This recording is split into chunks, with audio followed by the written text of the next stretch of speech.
What's going on, guys? Zuko back with another War Within video. Hope you're all doing very well. I want to talk about the Xal'atath mechanic this week in Mythic Plus. So just a quick video about this variation. If you don't know, the Xal'atath mechanic for Mythic Plus rotates every week. Okay, so this week we've got the Xal'atath Oblivion one. There's 4 different kinds of the Xal'atath Affix itself. There's the one that's happening this week, which is where it spawns a bunch of orbs, and the orbs try to get their way to the enemies. I'll talk about that in a second. There's one that spawns a bunch of orbs that you have to crowd control, and then you get a buff afterwards. There's one that's going to spawn a singular ad, just one ad that you have to DPS down, and then you get a buff. And then the 4th one is like a healing affix that you have to get rid of with dispels and stuff. I'm going to talk about each of them in the coming week, so don't worry about it. But this week, we've got Xal'atath's bargain, Oblivion. While in combat, Xal'atath manifests crystals from the void that can be absorbed by enemies or players. So, generally speaking, the behavior of these orbs is really important to understand, because that way you can sort of make the affix easier on yourself. I think, from my perspective, I really don't like this version of the Xal'atath affix. I think it's the worst one out of the 4 different variations that we can get, because I think it's the most disruptive affix of the 4 of them. It really changes how you have to play the game when it spawns. So as you can see in this clip, this is an orb right here. There's another one over there, and you're going to see a bunch of them here. They all move towards the enemies. Generally speaking, your tank can kind of help to corral the orbs by bringing the mobs into a particular part, like moving the mobs somewhere, and then the orbs will follow the tank because he's pulling the mobs. The orbs, generally speaking, are trying to get to the enemy mobs, and you need to stop that from happening. What I want to highlight right here, I know we're all dying, this is important to understand. What I want to highlight right here is that this orb has to follow it still has to follow the laws of pathing in this game. These orbs do not just fly through objects. They must follow proper pathing in the game, just like a regular unit, like we would have to, or like any of these enemies would have to. It has to run along the correct pathing routes. You can see it's going along the fence here, and it tries to get over the fence, but it still can't do it. Back up just for a second. It's going to spawn over here. Look, it spawns all the way over here on the left, and it has to work its way around the fence line there. These other ones are out in the open, so they can, of course, make their way in. But I just want you to understand that right away, that they have to follow the laws of pathing, which means that you can manipulate where these orbs are spawning to a degree, and you can make the affix easier on yourself. Now, when they spawn, the orbs will start moving towards the enemy units that are closest to your tank, basically. But if you get out of combat, the orbs will just sit still and not move anywhere.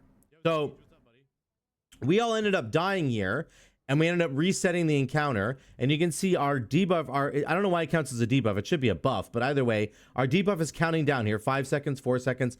Here's the orbs over here. They're not moving anymore until we get back into combat. And even then, they actually stay still there, which is kind of interesting. And then we pick up the orbs again, and we get a buff again. If you pick up an orb later on, like if you pick up 5 or 6 orbs, and then like 3 or 4 seconds goes by, and then you get another orb afterwards, that can refresh the buff actually. So there's a bit of a game. This is sort of, you can game it a little bit there, where you can actually refresh the buff that you have going to make it last longer. Now that's typically just not going to happen that often, because once the orbs spawn, again, they're trying to make their way towards the enemies. So if they get to the enemies, you do not want that to happen. If you collect the orbs, your team gets a mastery buff and a leech buff. I believe it's 2% mastery per orb. So there's 10 orbs, you can get 20% mastery. And I think it's 1% leech per orb. So you can get up to 10% leech as well, which is really, really strong. If the enemies get the orbs, they get a stacking damage buff, and I believe it's 10% per orb. We're going to check that in a second. I just wanted to show off this again. The orbs are standing still because we're not in combat. Let me jump ahead to the The next one, the next dungeon that we do here. Give me a second. I gotta find my VOD. There's one that we have in let me just run to the next dungeon here. Actually, we'll come back to this dungeon in a second. Actually, whatever, let's just do this right now. We'll look at 44. Let's go to 44 right now. I'll show you the positioning. I might not have my Siege of Borealis one. So positioning is really important, and sometimes the fence line can be really weird, and it can change the behavior of the orbs entirely. So if an orb spawns outside of the fence line here, like this one does, again, it has to follow the laws of pathing. Now, this one was on the fence, so it just walked in. That one was inside the fence, so it's good to go. But you can see there's no orbs spawning like over here, and there's no orbs spawning over here by the house. All of the orbs spawned like right next to me, and then kind of down the stairs over here. So sometimes you can get weird spawns depending on where you're standing. And again, you can manipulate where the orbs are spawning a little bit. You need to be, I would say, a little bit careful about that. Let me go to 3310. There's another one here where we can, yeah, here's a great example of it. Once again, our tank is up against a wall right here. This is technically a wall, right? You have a wall here, 1, 2, 3, 4 walls. All the orbs are going to spawn in a crescent outside here because we're standing up against this wall. So he's not even that close to the wall, but he's close enough that the orb behavior is going to change, which is really nice. So you can see there's orbs over here, there's orbs to the left, and there's orbs in front of us, but there's no orbs over here. So again, this is something you're going to have to start to get used to and start to work with. I would say work with your tank and try to get them to position themselves in a way that can best help you out, so that you don't end up struggling with where so you know, you can just basically get all the orbs in one spot. It makes it way easier, way less frustrating. If you have these big open areas where orbs can come from anywhere, it's just a bit of a nightmare. It's actually a bit of a nightmare, so that's kind of annoying. Let me jump ahead to the siege clip. I want to show you the Siege of Borealis clip really quickly. Give me 2 seconds. Okay, I found it. This is perfect. This is the last boss of Siege of Borealis, okay? And the orbs are about to spawn in the water.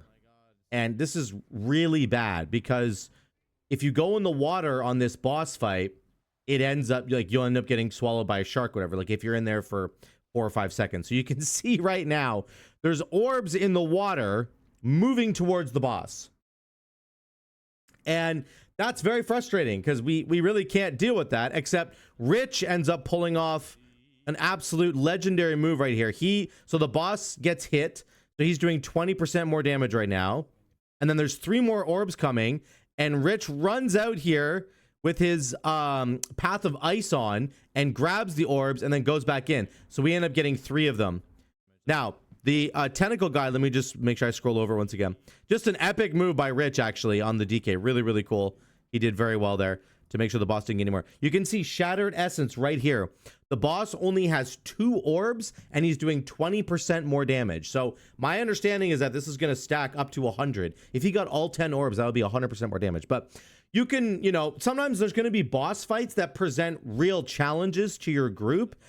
And these orbs, for the most part, I understand that they have been fixed. This boss has been fixed because orbs on this boss were spawning in the water all the time and working their way towards the boss. But my understanding is that for the most part, this bug has now been fixed and the orbs should be spawning on the platform that you're standing on. But just be aware, there are certain boss fights that are going to have that are going to be challenging. Let me go back to 140. I'm going to show you the hitbox for most bosses.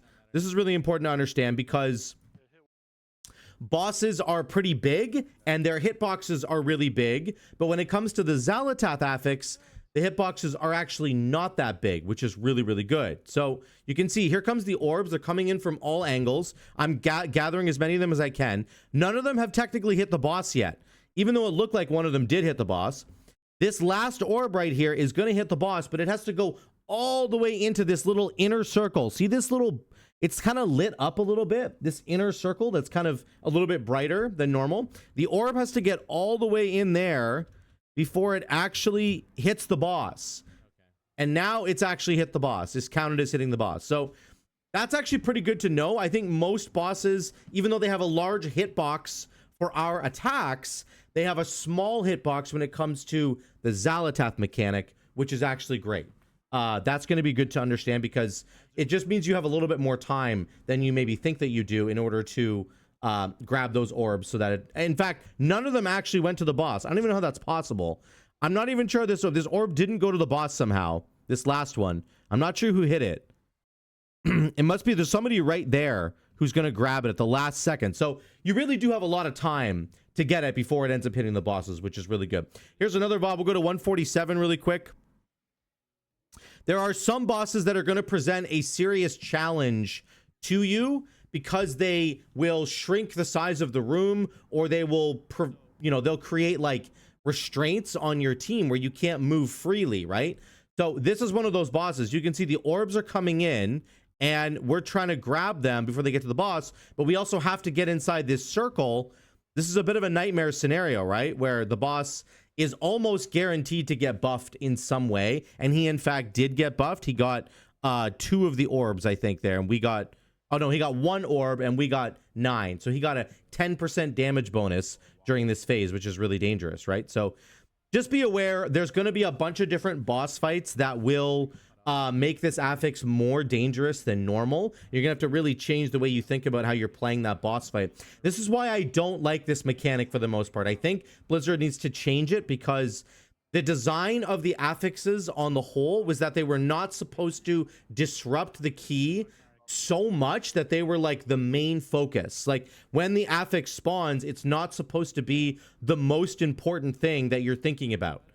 But it is a lot of the time. This affix in particular is the most important thing that you must think about when it spawns, or you're in deep, deep trouble. If you're not like thinking about it and changing your positioning accordingly, you're completely screwed when this affix comes out. Compared to some of the other, look at, he just ran over the orb. Compared to some of the other Xal'atath affixes, this one's way worse, I think. So yeah, I hope that helps you guys understand a little bit more. That's the behavior of it. That's what it does. Again, if you get the bonuses for your team, you get mastery and leech. If the enemies get it, they get a damage bonus, and you really don't want that to happen. So be aware of what's going on this week with the Xal'atath's Bargain Oblivion affix, and play accordingly. You're going to have to make some adjustments to how you're playing the game. Tell your, coordinate with your tank to try and position up against walls so that the orbs only have like 3 different spots to spawn instead of like a 4th spot, behind you. Make it easier for your group, as easy as you can possibly make it. Try to make it easier, because if you do that, I promise you're going to have a better time in this week of Mythic Plus keys. Because right now it can be a really frustrating experience trying to get these orbs, trying to prevent them from hitting the enemies, all this stuff. So let me know what you think in the comments down below. Let me know if you guys have any questions about this affix moving forward. I think I've described everything in here that I possibly can, but if you have anything else that you can think of that you want to ask me, let me know in the comments down below. And happy hunting in Mythic Plus. Thank you so much again for watching. Love y'all. I'll see you in the next one.